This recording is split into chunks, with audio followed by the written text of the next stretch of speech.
Gonzalo. Buenas noches. Feliz martes. Parece lunes, pero es martes, ¿eh? ¿Cómo están? Gracias por acompañarnos. Tengo la barra, pero buena, ¿eh? Esta es una buena barra, no barra brava, buena gente, ¿eh? Gracias por acompañarnos. Empezamos la última semana del año. ¿Cómo andan, queridos compañeros? ¿Todo bien? Muy bien. ¿Cómo pasamos Navidad? Muy bien, ¿Bien? muy bien. Parece lunes, pero es martes. Semana cortita, nosotros todos los días en nuestro habitual horario aquí haciendo Martes Intratable para que vos estés con todas las redes sociales siguiendo atentamente nuestro programa. Están pasando muchas cosas y las vamos a compartir con todos ustedes. Buenas noches a todos. La señora Perín, gracias Carlos, gracias por acompañarlos. Hola Vasco. El Vasco siempre está con corbata, ¿eh? Invierno, verano, muy formal. Bienvenidos a todos. Es una crítica para mí. No, Carlos, así me parece un look de verano estupendo, ¿eh? No. Es un consejo al Vasco, ¿no? Que afloje con la corbata. Un anticipo, Débora, porque hoy la justicia dio una sorpresa, ¿no? Sí, Paula, buenas noches. Bueno, procesó al técnico informático Diego Lagomarsino como partícipe necesario del delito de homicidio. La novedad aquí es que no quedan dudas, según el fallo del doctor Ercolini, que tiene más de 600 fojas, de que estamos hablando de un homicidio. Pero vamos a contar en minutos las derivaciones políticas del fallo, porque luego de las primeras 400 fojas donde relata los hechos, empieza con las justificaciones políticas. Cita a la expresidenta Cristina Kirchner y habla de encubrimiento. Vamos a tocar este tema más allá de la figura muy complicada de Lagomarsino porque, ¿qué dice el juez? Homicidio. Se terminó la historia de suicidio o asesinato. Y lo vamos a charlar acá, hay grandes invitados, el doctor Piotti, entre ellos para hablar de un caso que ha conmovido y que conmueve a la Argentina. Martes Intratable, ¿eh? Vos nos seguís y participás con nosotros en las redes sociales. La muerte de Alberto Nisman. Lagomarsino procesado. El juez Ercolini decidió procesar al técnico informático como partícipe necesario del delito de homicidio simple agravado por el uso de armas. Además, lo embargó por 15 millones de pesos. Estoy muy nervioso, muy tenso. Tengo miedo que se haga una justicia, obvio. Porque ya el hecho de haberme procesado es una justicia. ¿Para qué probar ese homicidio simple? Si está basado en lo que dice Gendarmería, hay muchas cosas que no cierran. Es un rompecabezas con piezas que no son del juego. Manu Romero Victorica. Y la justicia llegó. El juez procesó a Lagomarsino como partícipe necesario por el crimen del fiscal. En el juicio oral se va a demostrar que la justicia va a llegar. Porque al menos yo no tengo nada que ver con esto. Si Alberto lo puede haber matado, pero que yo tenga responsabilidad en eso, ninguna. ¿Van a apelar? Calculo que no lo sé. Vamos a bajar el tema para hacerlo sencillo porque Lagomarsino, Débora, es una pieza. Pero la justicia hoy lo plantea desde un lugar muy importante y que cambia el panorama para adelante, ¿no? Claro, bueno, en el informe se veía claramente que Lagomarsino estaba dando una entrevista periodística cuando sale la noticia del procesamiento. El juez Ercolini lo procesa como partícipe necesario del delito de homicidio simple agravado por el uso de armas, es decir, habla de homicidio, ya no quedan dudas, y le traba un embargo por 15 millones de pesos. Lo mismo hace con 4 de los custodios que estaban encargados de la custodia de Nisman. Ahora, a mi modo de ver, lo más interesante del fallo de Ercolini es un fallo extenso de más de 600 fojas. Son las justificaciones que tienen, a mi modo de entender, derivaciones políticas muy fuertes. Él dice o da algunos hechos que puntualizan la teoría del encubrimiento y la participación del gobierno argentino en ese encubrimiento. El primer hecho es no dar intervención a una fiscalía federal, a un juez federal, sino a la fiscalía sin competencia federal. Y ahí es cuando entra en escena la doctora Viviana Fein. Tampoco dar vista de manera inmediata a la justicia federal. Y lo mismo hace referencia a un texto publicado por la expresidenta Cristina Kirchner. Esto es, estoy relatando lo que dice el doctor Ercolini, no estoy haciendo yo un juicio de valor, Son 650 y pico de páginas. Él cita en esas páginas de justificación de su fallo el texto que publica la expresidenta Cristina Kirchner en Facebook, en donde se habla de un suicidio. Y habla de encubrimiento por parte de autoridades argentinas. Dice que no fue negligencia el hecho de no dar vista a la justicia federal o a las fiscalías federales y hablar de suicidio a las pocas horas de cometido el crimen, sino intencionalidad. Y ahora cuando se abra la puerta del encubrimiento habrá que ver quiénes quedan allí salpicados, ¿no? Claro. Fein, Bernie. Todos los que han participado. Y le quiero preguntar al doctor Alberto Piotti, Alberto, porque más allá de Lagomarsino, que es un personaje dueño de un arma amiga, porque para que no sea un suicidio concreto, pero para que sea que pareciera un suicidio, necesitas un arma cercana a alguien, uno comienza a preguntarse ¿Quién está atrás también del Lago Marcino para llegar a esta circunstancia? Hoy tiene una notable responsabilidad, pero pareciera que atrás de él, tal vez hable, han pasado cosas realmente muy graves. ¿Cómo le va, Alberto? Bienvenido. Gracias. El artículo 45 es el que habla del Código Penal de la participación necesaria. Sí. Es aquel que presta una cooperación o colaboración indispensable, sin la cual el delito no hubiera podido cometerse. Textuales palabras del Código. Ajá. Quiere decir que lo del arma amiga tiene una significación muy importante. El arma con la cual muere Nisman era de Lago Marcino. No solamente era de Lago Marcino, se la facilita, se la llevó. Claro. A mí lo que más me sorprende, ya lo puntualizó Débora recién, es, porque me acuerdo perfectamente cuando un fiscal de casación, amigo, me despertó a la madrugada de ese 18 de enero para decirme lo que había ocurrido. Una de las cosas que me quedé pensando cuando empecé a seguir las noticias es por qué no intervenía la justicia federal. Claro, como decía ahí Débora. No, pero no es que lo diga Débora o lo claro, diga yo. Lo dice el juez, claro. Ercolini, y lo dice Tayano, que creo que si esto es así, afortunadamente es porque se ha dado algo muy importante, que es que el juez sea Ercolini y que el fiscal sea Tayano. Y allá. Yo conozco muy bien la manera de trabajar de ambos, sobre Ahora todo vamos de a entrar Tayano. Pero en detalles.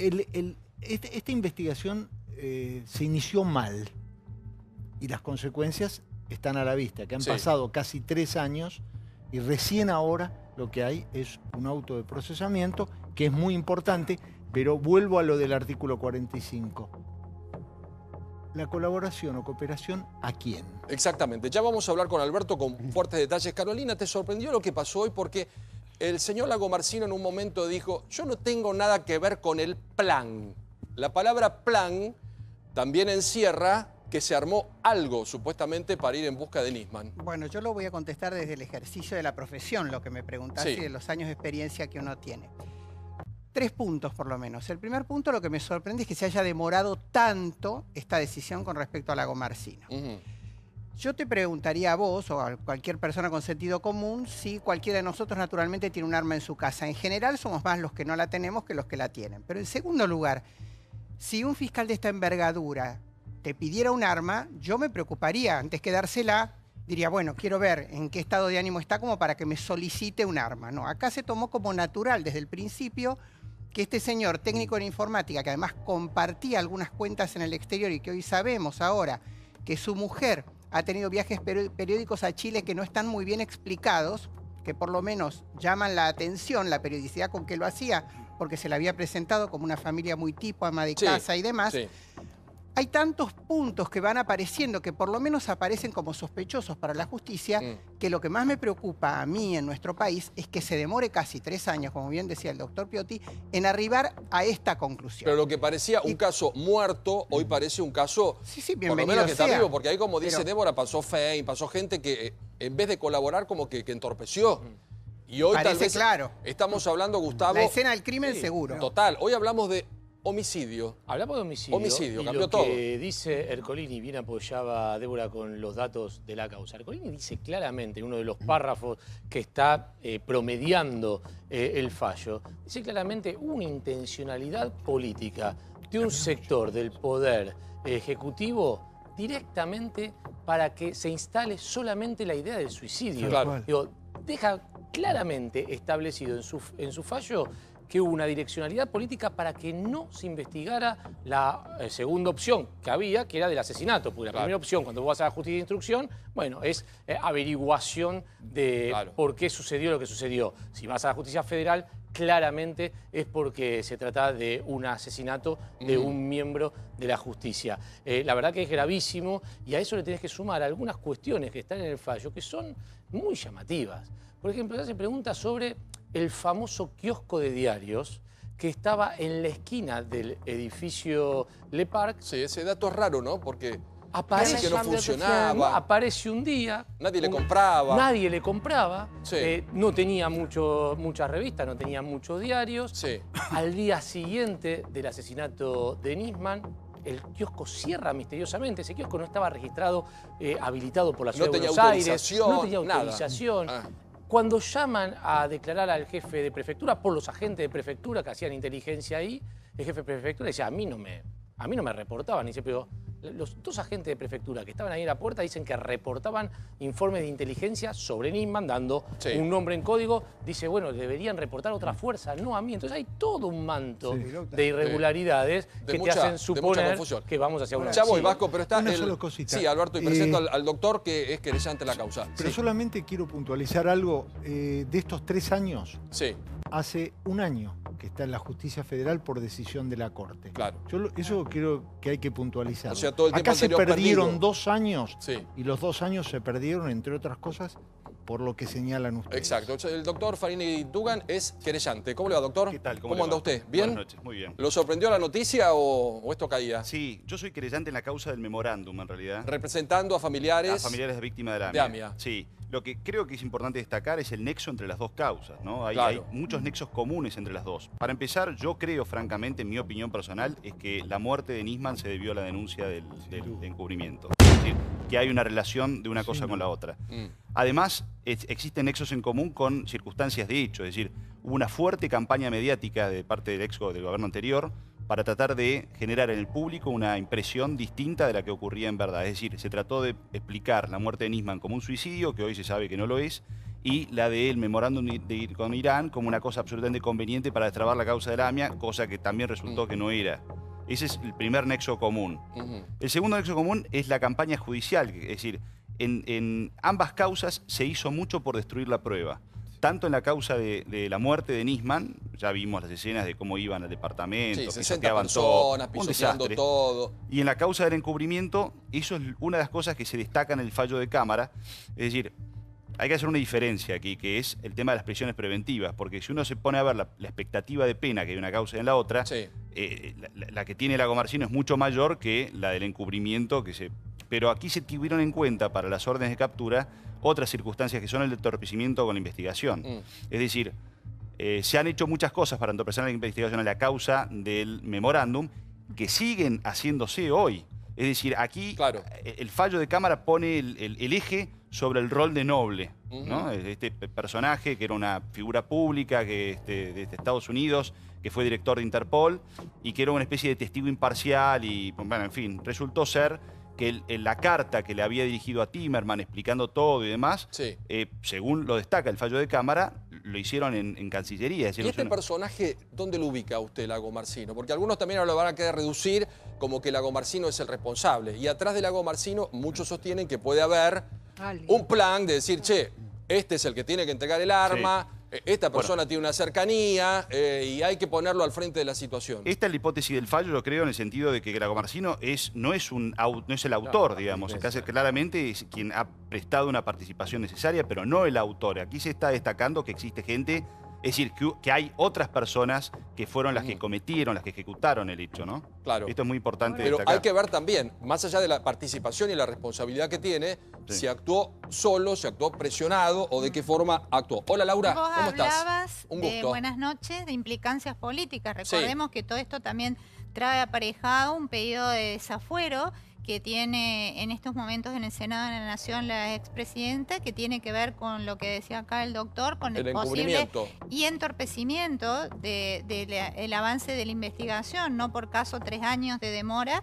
Y ahora, digamos, tenemos 60 días el Senado de la Nación para abocarse a un despacho de comisión, y si así no lo hiciera, hay un plazo mayor, pero sí en este año vamos a tener novedades sobre si procede o no con los votos necesarios para... Pero ustedes ahora están en extraordinarias.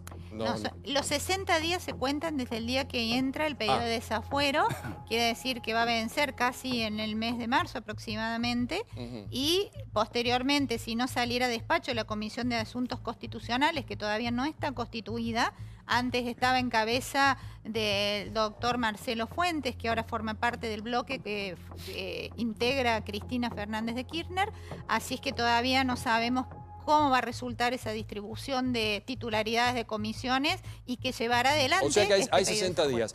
Luis, te quiero preguntar, vos que tenés amplísimo conocimiento, sobre este tipo de casos. ¿Te sorprende el rol de Lagomarsino o es un instrumento y atrás hay algo más potente? Mira, yo no quiero anticipar nada. Lo único que te digo es, si él fue un partícipe necesario, debe saber quiénes lo mataron. Sí, o quién lo obligó, si alguien lo obligó a llevar un arma berreta a ese departamento. Que no servía para mucho, a un departamento. Si hay un plan, una conspiración, primero dijeron que fue uno el que lo indujo al suicidio, después dijeron que fue dos. O sea, yo no estoy diciendo fue crimen o suicidio. Yo digo que todo lo que está ahí en la causa demuestra que fue un crimen o un suicidio. ¿Pero yo vos tengo tenés duda? Sí, muchas dudas tengo. Y muchas dudas de que vayan a aparecer los culpables si fue un homicidio. Ajá. Y de que Lagomarsino los conozca. Por eso te digo que si Lagomarsino no va a ser el que pague los platos rotos de otra cosa, porque yo no lo veo al tipo conectado con un plan, con una conspiración, conociendo a los asesinos. Antes era uno, después dos. ¿Cómo haces para meter dos en una casa, en un departamento como eso? No sé, yo tengo muchas dudas que quiero que me las conteste la justicia. Y no descartes que esto, dentro de las declaraciones y cuando empiecen a ventilarse temas personales, haya un escándalo dentro de otro escándalo. Claro. Entonces yo lo que quiero, yo estoy en una parte así, de espectador, estoy en la tribuna. Mirando, quiero ver lo que pasa en el juicio. Porque pasaron 2 años donde no solo se perdió tiempo, sino que se perdió la verdad. Bueno, pero como dice Alberto, en un año se recompuso la situación. Sí, pero en 2 años se perdió la verdad. Sí, a 2 perdidos. Pero, Alejandro, no perdamos de vista que el promedio Sí. son 14 años. Acá lo dijimos más de una vez, desde que se comete el hecho hasta que tenemos hasta un que resultado hay definitivo. 14. Acá hay que tener algo en A ver. cuenta. Hace 23 años hubo un atentado en la Argentina que costó la vida de 85 personas. Sí. Y hubo impunidad desde entonces. Es decir, el primer juez, Galeano, hizo caer la primer causa porque fue y le pagó a alguien que decía que había provisto la Traffic para la bomba. El primer encubrimiento lo hizo el gobierno de Menem, que está ahora siendo juzgado por ese tema. Sí.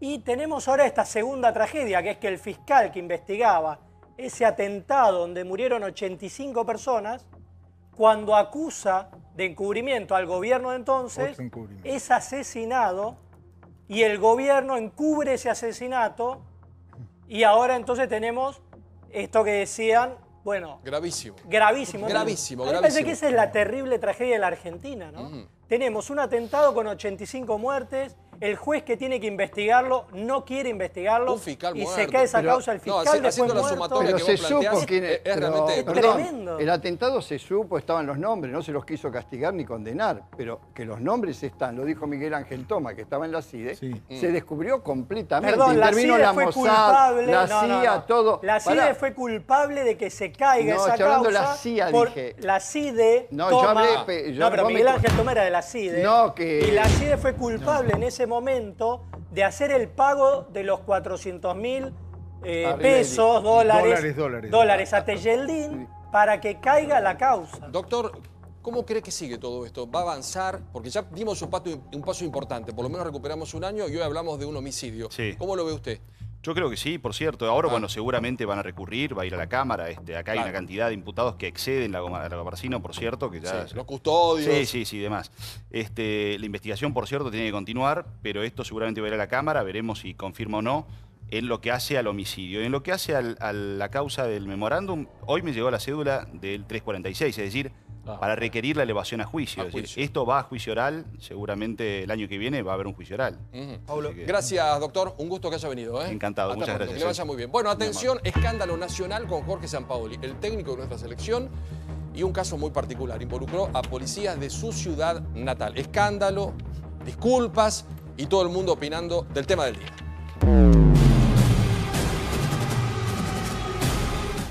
Referí, era para la expulsión. El papelón de Sampaoli.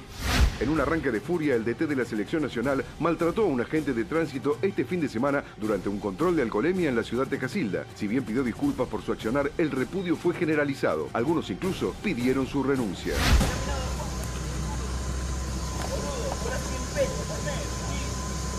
Se puso a discutir con nuestro inspector. Él decía de que era 4 cuadras nada más. Se bajaron los que estaban en exceso, que en este caso creo que eran 3, porque venían con 8 pasajeros. Lo llamó al secretario pidiéndole disculpas y haciéndolo extensivo a todo el personal que estaba trabajando en ese lugar. Tuit de Federico Andajasi. Mal ejemplo para los jugadores y los deportistas en general. Prepotente, casi nos deja fuera del Mundial. No ganó nada. ¿Alguien me puede explicar por qué Sampaoli sigue al frente de la selección nacional? Están pidiendo ya la renuncia. Sí. Porque es K, porque le gustan los redonditos. Señor Sampaoli, director técnico de una de las selecciones de fútbol más importantes del mundo y pagado como si fuese un príncipe, tiene que dar el ejemplo, renunciando. Creo que la Argentina necesita buenos ejemplos. Lo de Sampaoli no fue un buen ejemplo. La agresión a nuestra fuerza de seguridad, la idea de que uno está por encima de la ley, no es lo que la Argentina necesita. Muchos periodistas deportivos que después se ríen y reivindican al Bambino Veira. Sí, docencia siempre adentro y fuera de la cancha. El mensaje que tiene que dar el entrenador. Todo ser humano comete errores. Tuit de Federico Andajasi. Soy yo, Sampaoli, pelotudo. Acá lo tenés al progre borracho denigrando a un tipo porque gana 100 pesos. Digno discípulo de la jefa. Me siento totalmente arrepentido de lo ocurrido. Quiero pedir disculpas especiales al oficial al que agredí verbalmente. Bajo ningún punto de vista yo entiendo que una persona es lo que gana. Así como lo que dije no se encuentra entre mis valores esenciales, pedir disculpas, sí. Así que pido perdón a la sociedad por este mal ejemplo. Ahí lo tenés al pelo. Bueno, Gustavo nos va a contar, por si alguno no tiene muy claro, qué fue lo que pasó con el técnico de la selección argentina, protagonista de un escándalo tremendo. Un escándalo tremendo. Sampaoli había ido a Casilda, él es de Casilda, claro, el pueblo de su ciudad natal, al casamiento de la hija. Cuando termina la fiesta de casamiento, 5:30 de la mañana, salen en un auto, el típico sedán de 5 puertas, y en vez de ir 5 personas, que es lo máximo que permite la ley, en un auto había 8 ocupantes. Claro, que son 5 cinturones, no pueden ir 8. Sí, además no pueden ir 8, no solo por los cinturones, sino porque la ley de tránsito no permite más de 5 autos en ese tipo de vehículo, en el sedán en el que ellos viajaban. Lo para un control policial, pero de entrada no los paran por la cantidad de ocupantes. Se dan cuenta después de la cantidad de ocupantes. Lo paran para hacerle el típico control de alcoholemia que quizás a cualquiera de los que está viendo acá le hayan hecho en la ciudad de Buenos Aires. Más estos días. Más estos días. La persona, que era una mujer la que manejaba, le da negativo el control. Claro, que cuando la oficial que está haciendo el control abre la puerta, mira para adentro y dice, acá no hay 5. Hay 8 y con mucho tino dice, hay 3 personas que sobran, tienen que bajarse y caminar hasta dónde van. ¿A dónde van? Le dan la dirección del hotel, era 300 metros. Sampaoli dice que no quiere bajarse, que quieren irse todos juntos. Bueno, obviamente los oficiales del control de tránsito le dicen que no hay ninguna chance, que la ley no permite que vayan 8 y que lo obligan a irse caminando. Lo obligan a irse caminando. Y ahí reacciona ahí. Me haces caminar 200 metros. Y ahí es cuando Sampaoli, teniendo la actitud denigrante, que después vamos a contar, digo, porque uno conoce algunas otras actitudes de Sampaoli mucho antes de ingresar como director técnico de la selección argentina, hace ese juicio de valor tan denigrante hacia el oficial, diciéndole, vos ganás 100 pesos y me venís a dar órdenes a mí, dando como una especie de privilegio porque él es una de las personas mejores pagas hoy por hoy de la Argentina. Y de juzgar a la gente por lo que gana y el destrato, casi que se transformó en algo bastante común y que en los últimos tiempos lo vimos en muchos personajes públicos, que cuando alguien tiene una función pública tendría que actuar de otro modo, porque no es el primer caso. No solo si tiene una función pública, todo el mundo tiene que actuar de otro modo. Ahora, respecto a Sampaoli, respecto a la explicación que él dio, dijo algo así como que no está en mis valores o en mis principios. Bueno, venía del casamiento de su hija, es muy probable que él tuviera algunas copas de más, además he visto el video y se mueve de una manera un poco rara, no tiene nada de grave, se había casado su hija. Pero esta explicación que dio sobre que eso que dijo no figura en sus principios, me hace acordar a estos que te dicen, cuando me tomo unas copas de más me la agarro con mi mujer y le pego. Y justifican. Sí, yo cada vez que escucho eso les digo, mirá, vos lo que te tomás es unas copas para animarte a hacer algo que tenés ganas de hacer. Que lo tenés adentro. A nadie le sale, ni borracho, tratar así a una persona que ni... No serán 100 pesos, pero ya sabemos que nuestros servicios... Sí, son casos diferentes, pero entonces, es que el efecto supuestamente del alcohol provoca situaciones que uno las tiene adentro y que la acrecienta el alcohol. Le sale lo que te baja los límites. ¿Le baja? Le bajan los límites. Pero no sé si estaba tomado o no, porque tampoco llevémoslo a justificar que porque una persona está alcoholizada, lo puede justificar. Yo simplemente lo quise suponer un poco en plan de justificarlo. Venía de un casamiento, son datos. Los periodistas manejamos datos, tratamos de establecer relaciones de causa-efecto.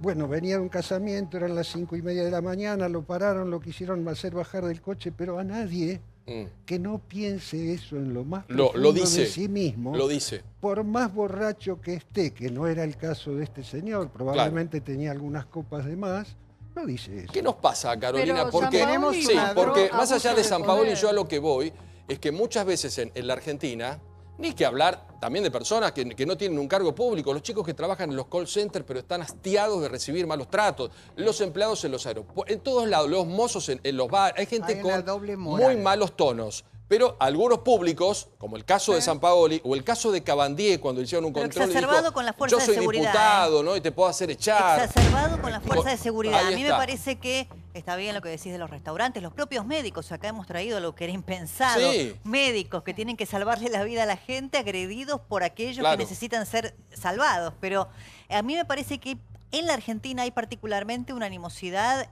que habla también de lo que nos pasa como sociedad con las fuerzas de seguridad. Lo vimos el otro día en la plaza cuando pedreaban a policías durante 3 horas y lo vemos en un hecho tan común como un control de alcoholemia. O sea, la verdad que acá no hay ningún respeto por la autoridad. Entonces es muy complicado. Si vos tenés un tipo que en definitiva te está cuidando la vida, pues está haciendo un control de alcoholemia, al margen de que iban 8. Si vos tenés una copa de más y manejás, pones en riesgo no solo tu propia vida, sino la de terceros. Claro, sea ¿Cómo quien lo vas sea, a ir a patotear? no abusarnos del cargo que tenemos, que creemos que nadie nos puede frenar. Horrible lo que hizo Sampaoli, los dichos, el maltrato a la gente, y me parece mucho más grave que haya 8 personas adentro de un auto, por lo peligroso que es para la vida de los propios ocupantes y la de los demás. Dicho esto, que repudiamos todo, qué hipocresía que hay en Argentina, ¿no? ¿Cuántos ahora moralistas que se suman a pegarle a De Paoli?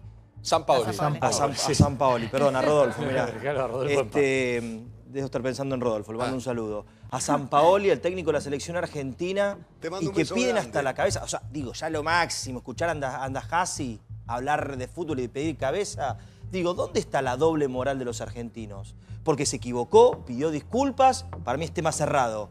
Ahora, muchas veces Lilita Carrió tuvo expresiones desafortunadas y aberrantes. Fernando Iglesias, si vamos al caso, es un diputado que es más despectivo que Sampaoli y nadie le pide que renuncie a su banca y que es un funcionario público. Periodistas que han dicho barbaridades, y recordamos, que ha tratado a gente de mierda, de vieja de todas estas cosas. Digo, ¿desde cuándo nos picó esto de ser tan moralista, de pedirle la cabeza a un técnico de la selección? Se equivocó, punto. Digo, tan exagerados tenemos que ser. ¿Por qué no se indignan con el bono Echeverre de los 500 mil pesos? ¿Por qué no se indignan con el verdulazo de hoy? Son cosas distintas porque lo que hace Sampaoli, somos argentinos. Está bien. Somos argentinos y nos indignamos por eso y nos indignamos por otro.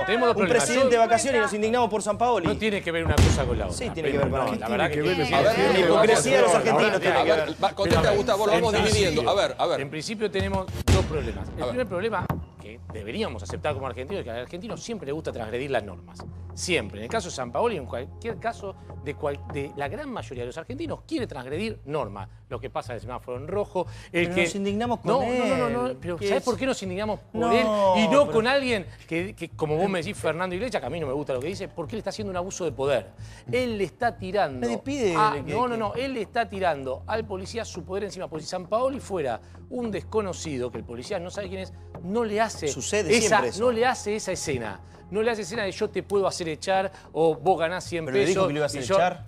Estuvo a esto. Pero no importa. Estuvo a esto, no lo hizo. No importa. No le sigamos agregando cosas como bueno, pero un diputado con otro diputado es un par. Cabandier, que vos te lo olvidaste. Con la gente. Cabandier, que vos te lo olvidaste en el resumen, le dijo a la chica, yo te hago echar, soy diputado porque no sé qué papel le faltaba. No sé qué historia. Yo coincido con Diego. Y digo nosotros los argentinos, no, los argentinos como que estamos excluidos porque tratamos Todos siempre Pablo, de ir por el otro camino. Sí. Él habló de doble moral. La doble moral la tiene él. Porque ¿Quién es él? Porque, ¿El señor Brancatelli? Porque siempre dice, dicho esto, diciendo que estuvieron mal, empieza después un discurso a justificar todo eso.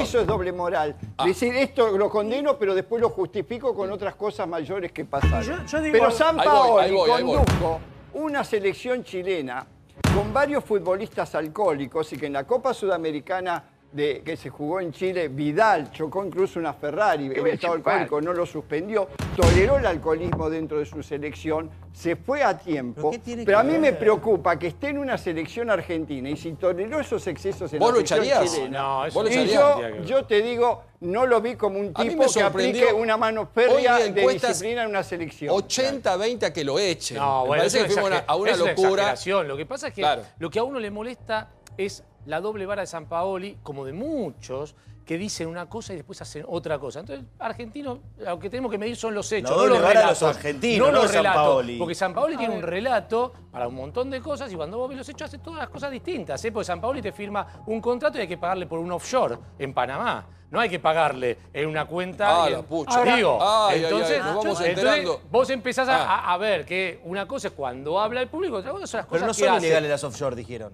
No, si pagan los impuestos, no. Cuando yo dije eso de Macri, me dijeron, pero las offshore no son ilegales. ¿Para qué? No gustan las offshore para nadie. ¿Pero son ilegales o son legales? Expliquémosle porque pongámonos de a Brancatelli le acuerdo, empezaron a gustar las legales o son offshore. A ver cómo es, contale. A ver, si paga está impuestos declarado legal. el dinero, es Entonces, legal, pero es un cuestionamiento ético. Lo hicimos con los funcionarios públicos. A mí no me gusta Sampaoli, que medio gabinete tenga el dinero afuera de la Argentina.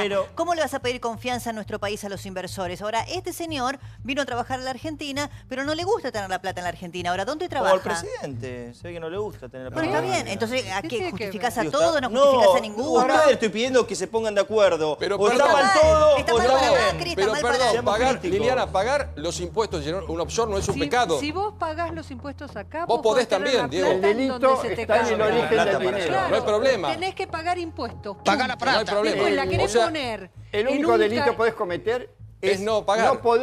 No poder justificar el origen Bueno, del y dinero. Sampaoli lo Vos justifica con su no hay trabajo. delito. ¿Cuál es No hay delito. el problema? Acá Sampaoli lo... El tema de Sampaoli es que comete un error grave porque destrata a una persona que gana menos. Pero el presidente destrata 40 millones de argentinos cuando no escucha que hay una ley que está mal. La gente votó hace 2 meses. Diego, vos la tenés con que el presidente está de vacaciones. eligió a Sampaoli. ¿Cuál es? Ya está. Vos no ¿Por qué querés la quiere renuncia echar? de Sampaoli, pero te Yo encantaría la renuncia del presidente. no quiero que renuncie ni quiero que lo eche. Estamos hablando de dos cosas distintas. La situación de lo que dice Sampaoli con el todo presidente. el día se habló de que debían echar a Sampaoli por esto. Es una locura. Pero acá alguien lo quiere echar. No, acá Pregúntale a Beldi. ¿Vos lo querés echar? Yo por los antecedentes que tiene tolerar el alcoholismo en la selección chilena y la falta de disciplina, yo no lo quiero ver en mi selección a un tipo con estas cualidades morales. ¿Qué querés que te diga? Paulo, ¿te puedo decir algo? A ver, Caro, si me...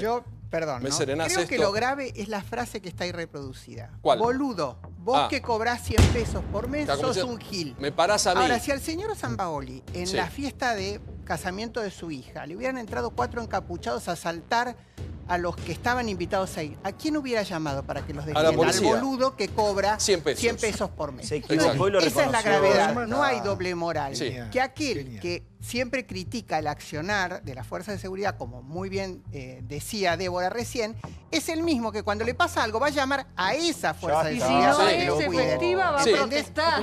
Entonces, lo que para mí me parece, perdón, con esto cierro, grave es que un señor que es líder, desde algún lugar sos líder, vos asumís esa responsabilidad cuando aceptás un cargo que Sí, es la es el titularidad técnico de más la importante de selección. Argentina hoy. Bueno, debes predicar con el ejemplo. ¿Te Pues guste Messi, o no te guste? evadió millones de dólares ¿Entendés? y no es un ejemplo tampoco para los argentinos que evada el impuesto y te haya tenido que pagar una multa y haya ido a juicio. Sí, pero, Son perdón. errores que se cometen. Quiere y decir ya algo, está. Carlos, Y digo, Messi es un ejemplo. Igual vos lo llevás a un tema de impuestos. Vos lo llevás a un tema de impuestos. Acá Tomalo, estamos ¿cómo hablando lo de querés una llamar? frase. De evasión de Sí, impuestos. Carlos. Hay dos problemas acá. Hay un hecho concreto ¿O no? que es lo que hizo y dijo Sampaoli. Sí.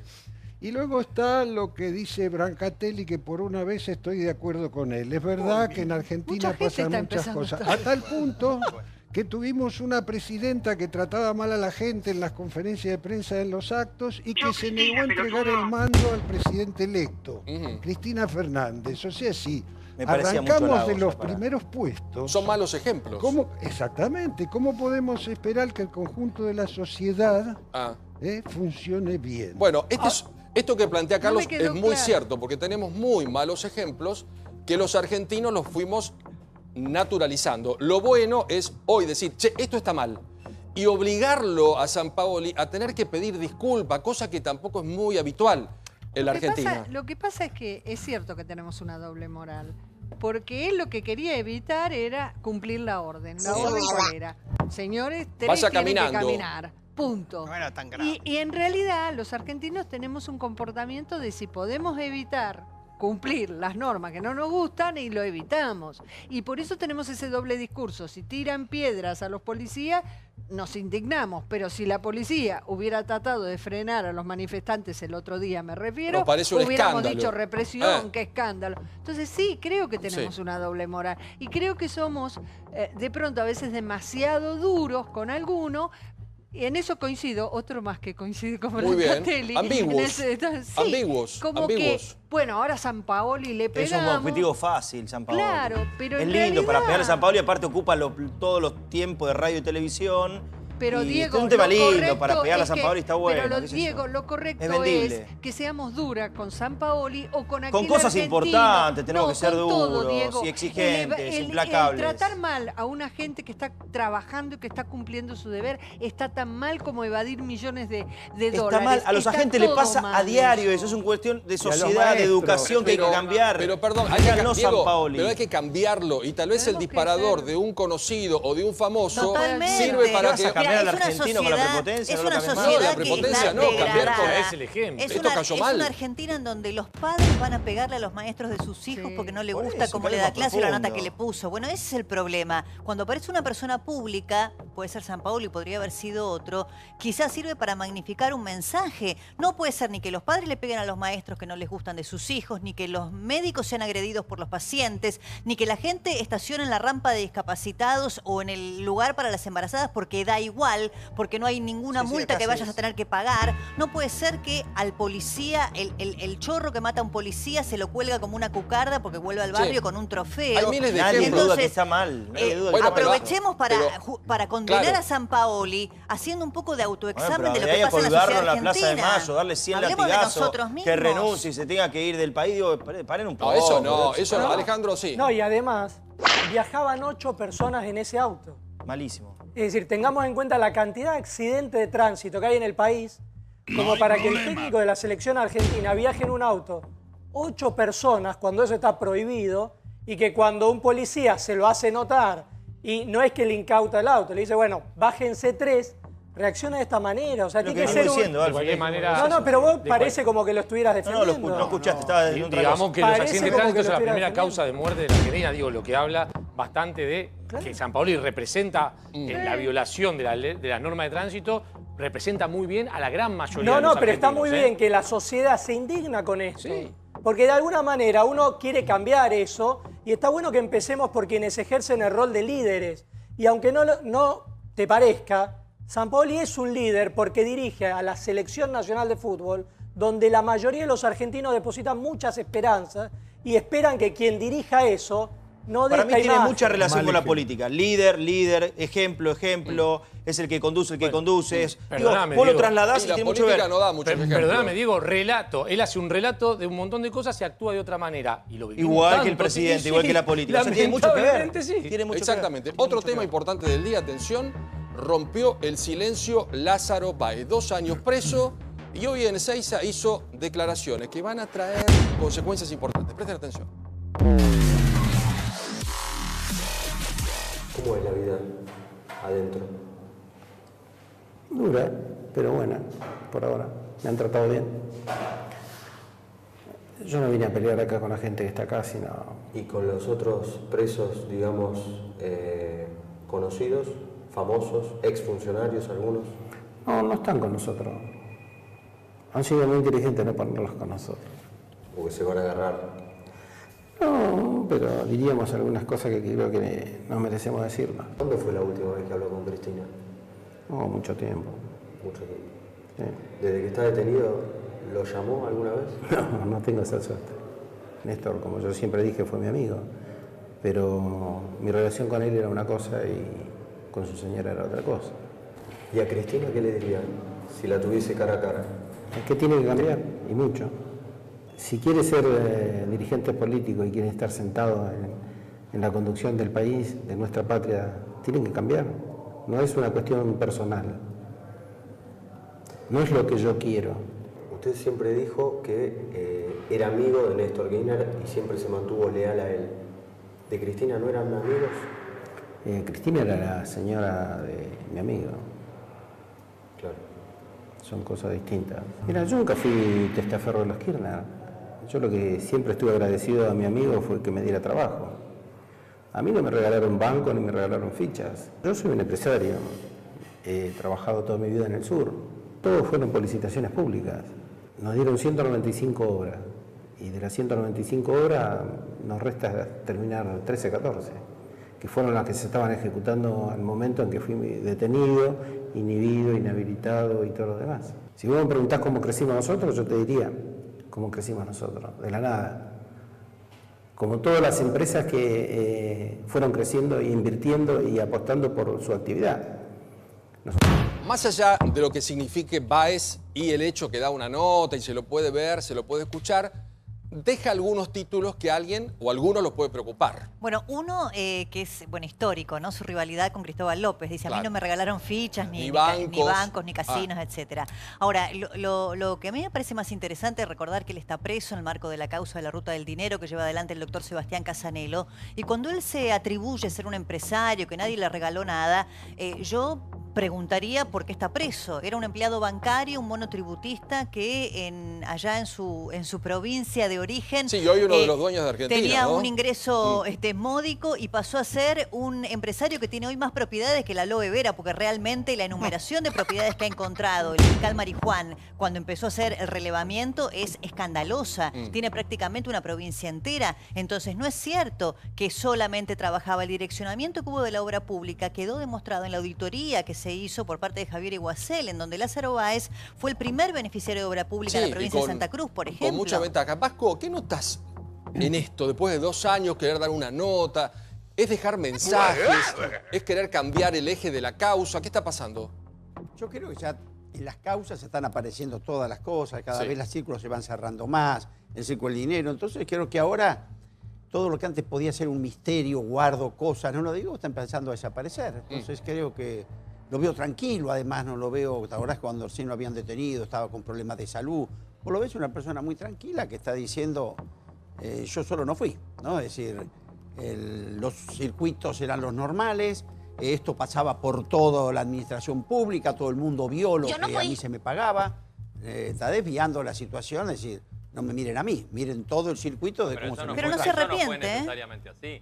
Hubo una cantidad de asignación de obras que no fueron por licitación. Eran casi Cuando eran por directa. defecto, cuando hacía falta alguna obra y había que decidirla por una resolución, porque se justificaba una necesidad de urgencia, siempre iban a él. Bueno. Hoy le están reclamando 1.200 millones de dólares y no fue porque le dio una mano a Néstor, porque le dijo Yo no te pintame el digo fondo, que pintame el es patio lo del que fondo él de te está casa, diciendo. sino Ahora porque le después- dio la ejecución de obras directa, es decir, violando todo el derecho administrativo argentino completo. Tampoco se terminó cuando muere, como él dice, el amigo y queda la mujer del amigo, porque No, siguió porque recibiendo la mujer mucho. del amigo siguió recibiendo. O sea, sí. Ahora, a mí me parece que Lázaro Báez lo que está haciendo ahí es, en el día del cumpleaños de Julio Devido, de alguna manera coincido con el Vasco, está diciendo, ojo, que yo no era solito, porque es cierto que alguien le aprobaba. Y lo más importante que le aprobaban era sacarle los pagos, porque este señor no tenía nada de atraso en los pagos de obra. Y te invito, y vos lo sabés, Vasco, que los atrasos en los pagos del gobierno son característicos. Y él no tuvo ese problema. Pero esa relación continuó no en términos afectivos. Claramente Lázaro Báez nunca tuvo ningún tipo de vínculo afectivo amistoso. Hay empresas que tenían retrasos de alrededor de 2 años y medio en promedio, que es lo que tenía más o menos toda la obra pública, y el señor no pasó nunca de los 60 días. 60 días contra 2 años y medio. Había certificados de obra, que es el requisito para que te libren los pagos, que no se hacían, no se comprobaban. Uno de los temas más claros, que no solamente con esa obra, es con toda la obra pública se daba antes, y todavía nadie lo pudo explicar. La construcción tiene un índice de aumento que la Cámara de Construcción lo publica, que es en función de distintas variables que te dice cuál es el costo del aumento. Las obras públicas ajustaban 3 veces por arriba del índice de la Cámara de la Construcción. O sea, valía 4, pasaba a valer 6, pero era tan 6, obvio, 8. tan a la vista, que a vos te sorprende cómo esto, las IGEM, lo que correspondía, la Cámara de la Construcción, ¿cómo no lo denunció? ¿Perdón? Porque me parece que se están olvidando quién era el titular en esa época pero también. por eso los brazos hacia abiertos la Cámara de la Construcción. Estaban así, como la foca. Por eso, bueno, pero hay que no tenías que poner un investigador del CONICET, esto era tan esto obvio, no significa tan que obvio. uno no lo sabe. Lo que uno tiene que decir, me parece por una responsabilidad hasta ciudadana, es que la Cámara de la Construcción tuvo un papel muy importante durante todos los 12 años del kirchnerismo para que todo esto pasara. Lo tuvo en esto, lo tuvo en otro tipo de compras que se hicieron en el exterior, de exportaciones, de maquinarias agrícolas, no la Cámara de la Construcción, pero funcionaban con cámaras y muchos de los titulares de las cámaras, en otros no. por eso digo, en algunos casos, estoy mencionando por ejemplo exportación de maquinarias agrícolas, estas cámaras funcionaban y eran después las que repartían el dinero mal avenido que algunos funcionarios que están presos se llevaron. Por eso es de tan difícil comprobación a veces el dolo que se produjo para todos los argentinos en estos 12 años. Bueno, pero no hay una ruta, no hay una sola obra. Doctor, ¿qué son? 2 años, él lleva 2 años preso. ¿Uno más tiene la justicia para condenarlo sin tener que liberarlo? No, en principio el proceso puede durar más, pero si a los 2 años no llega a determinada etapa, lo tiene que liberar. Tiene posibilidad de liberarlo. Es decir, tiene la posibilidad de argumentar el transcurso de esos 2 años para obtener la libertad. Esto tiene, por supuesto, excepciones y este caso es. Sí, yo coincido, no sé quién lo dijo, que se lo ve como tranquilo, como sereno. ¿Sabes por qué está tranquilo? Si cobra casi 1 millón de pesos por mes. Cobra casi 1 millón de pesos por mes. Sí, pero te quiero ver presa con 1 millón de pesos por mes. A ver, ¿por qué no se ha arrepentido? Tanto se habló, fue el primer preso, digamos, de esta serie de detenciones que hubo respecto de la corrupción del kirchnerismo. Y se argumentaba que se iba a arrepentir. No se arrepentirá. Hablaba con los hijos. Ese es el mensaje que está mandando. ¿Por qué no lo ha hecho? Primero, por esto que dice el doctor Piotti, que Casanelo va a tener un problema si no elevan la causa a juicio oral, porque a los 2 años, si no tiene, digamos, lo tendría que liberar. Y además porque sigue cobrando más de 800.000 pesos por mes en concepto de alquiler de 24 departamentos, 18 cocheras de un edificio en la calle Manuel Ugarte, otras 840 propiedades de Austral Construcciones a través de un poder que le da a una de sus colaboradoras. Entonces, la verdad es que con las normas que tenemos, con el andamiaje jurídico de la Argentina, es muy hace difícil. Un esfuerzo, pero el doctor dice que este es un mensaje. Yo creo que sí, que la forma en que habla Lazarbaá es esa forma pausada. A mí me da la sensación que está mandando un mensaje. Él empezó como está hablando del presupuesto nacional. Las partidas salen del presupuesto nacional, después esto va al Poder Ejecutivo. Claro. Él está repasando la lista de todo lo que está marcando la cancha. Por eso digo que se lo dedica a Julio De Vido. Porque todo. cuando vos ves quién es el que ejecuta esas partidas que él recibía, es se lo dedico a Julio Cristina, De Vido. Por que eso lo mira le manda por TV. de regalo de cumpleaños. Porque si vos estás buscando las responsabilidades estrictamente de la aplicación del presupuesto... ¿Para vos es Devido solo o es Cristina también? Bueno, obviamente siempre el presidente de la Nación es en última instancia el responsable, pero claramente cuando vos hablás de presupuestos, partidas y quienes las ejecutan, es el ministro del área. Ese, Pablo, es un buen punto, porque en el tema de la estructura de la asignación de obra pública, se habla de Devido como si Devido fuera el padre de la mafia. Y la verdad, debo recordarles que cuando se hace adjudicación de obra de estas dimensiones, cuando vos haces represas, es el presidente de la Nación el que firma. Ministro. El que firma. Sí, y el resto de los ministros. Por supuesto. Sí. Depende, por ejemplo, la jefatura de gabinete. El jefe de gabinete. El secretario legal y técnico. El secretario legal y técnico. Hay un tramo. Una pequeña cosa, Vasco. Hay un tramo de la nota. Hay un tramo de la nota donde le pregunta si se ve con el resto de los presos. Y dice, no. Tuvieron la habilidad de no dejarnos juntos porque nos llevaríamos mal. Porque pensemos que ahí está, Devido está en esta. Vudú también está en esta. Y hubo un cruce con Vudú que no fue muy satisfactorio. Diego. Lo que dijo en esa entrevista, muy interesante, que también vale recordar, dijo, yo nunca fui testaferro de los Kirchner. Fui amigo de Néstor, no tanto de su, no así de su mujer. De la señora. Lo que sí le agradezco a mi amigo, por Néstor, es que me haya dado trabajo. Sí, porque y ahí explica... Cantidad de trabajo. Claro, yo quisiera que me hubiera dado trabajo así. Bueno, tranquilos. 46.000 millones de pesos en trabajo. Tranquilos un segundo, ya sabemos, son todos jueces y saben la verdad. Y de ahí en más dijo cómo empezamos a amasar nuestra fortuna. Sería interesante que el caso de Lázaro Báez también sirva para ver cómo empezaron a amasar las fortunas el resto de los empresarios. Porque yo imagino que en estas 195 obras... Ahí fue un mensaje también hoy, ¿eh? Claro, a los empresarios. Las 195 obras que le dan, yo imagino que, según afirma Liliana, también afirman los otros colegas, acá todos dicen que se las dan directamente, como si esto fuese... No,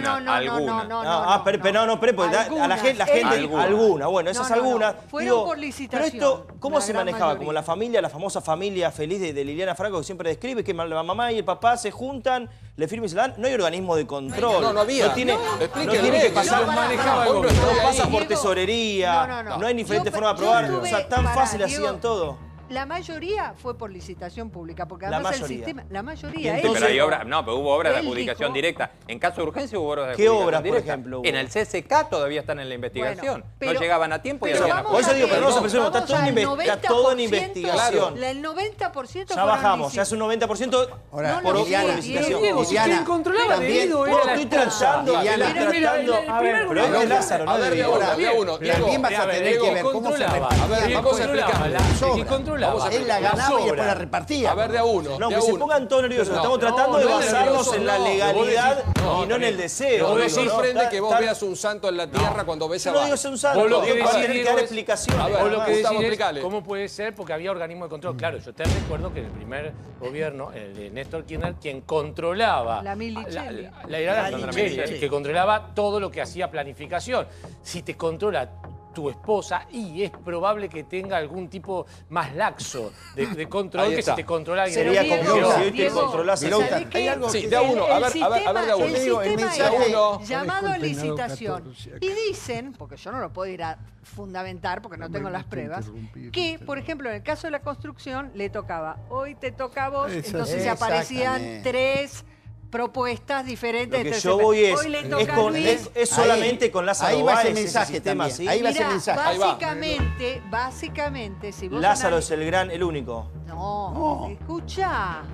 Básicamente, muchas obras, algunas obras en especial, que generalmente eran de montos importantes, se las ganaba Lázaro. Y otras se las ganaba él. Y después repartió. Hay nombre. La ganaba Cani Costilla, Electroingeniería. Me encantaría saber. Me van a matar. Por eso, Cristina, por eso